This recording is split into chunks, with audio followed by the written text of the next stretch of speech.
were trying to just, like, murder people because we're the only ones allowed to be Balloon Guy. Balloon Mike over here is just not having it. He's like, all these people with the fedoras,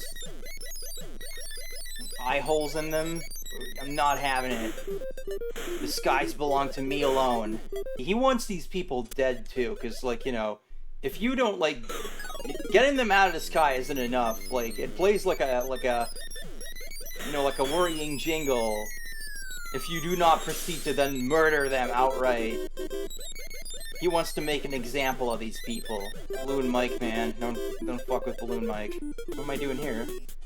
Oh, there's balloons coming out. He's not even tolerating, like, unmanned balloons now. It's like, only I get to be a balloon man. Like, maybe he thinks that he is the balloon. He himself has become the balloon in his mind. He thinks he's the last bastion of protecting the skies from mankind and their hubris. Ah! Well, hubris always leads to a downfall. And such it is with Balloon Mike. This tragic figure. He ballooned too close to the sun. Well, it was at night, so he thought the sun wasn't there. This is really a mistake on his part. You gotta watch out for sky shurikens if you're Balloon Mike. I think this mode is like a prequel, because this is when he first finds out that, you know, he can, like, soar through the air with his balloon technique. And, you know, eventually this is where he gets jaded, because, like, you know, people keep throwing shurikens into the air for some reason, and that makes him really mad. It doesn't just bother him, it bothers, like, you know, the birds, other things that are in the air naturally. It bothers the tumbleweeds carried along in the great winds. And he does his best to protect the birds and tumbleweeds, but, like, you know, eventually, you know, he just can't take it. His body can't take it. His spirit breaks eventually. And that's how he becomes the Balloon Mike that we know from Game Type A. Because he himself becomes a bit of a Type A personality through this. And he just swears revenge on mankind. He's like, I am no longer a man, I am Mike. I am the balloon now. Man, they electrocuted Mike. Yeah, that's, you know, they don't really, in the place where Mike lives, they don't really tolerate, like, dissent. It's a very collectivist society, and, you know, it's not international airspace, so... I see. He lives in the American rural South. Yeah, sure. We're God-fearing people. We don't fly balloons here. God wanted us to fly. He'd have given us wings. That was another thing, like, it was, you know, he could withstand everything as long as he had the support of his lady love, Mike Arena.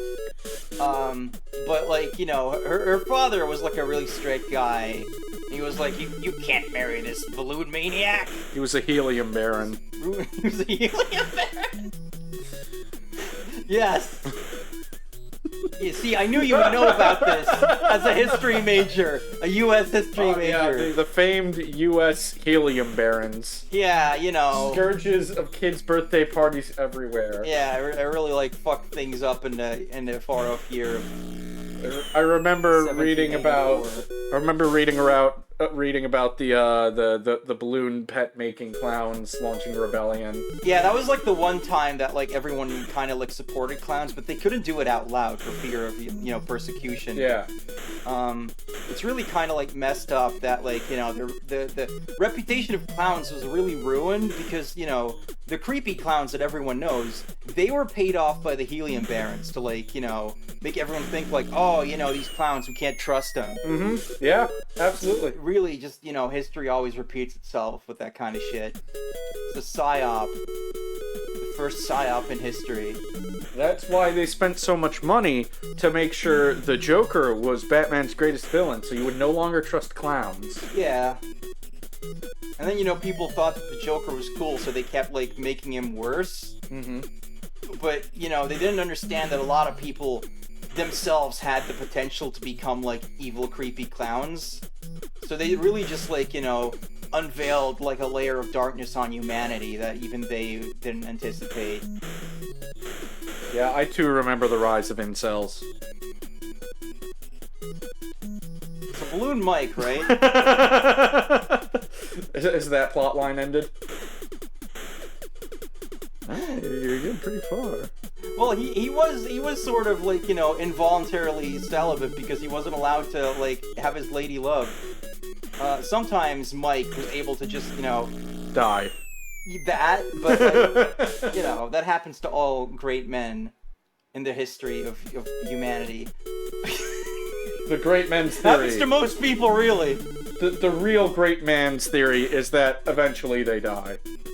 I mean, you know, sometimes, you know, he would like soar through the sky with such like abandon that like he would just kind of like, you know, he would kind of like get like his animal instincts back and just be able to like, you know, go so fast that it seemed like everything else was stopped.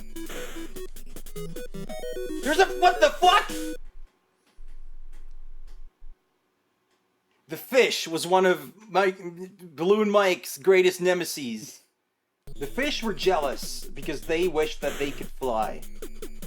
And they couldn't. And, you know, they'd previously been, you know, content with the idea of like, well, you know, we have the sea and humans have like neither.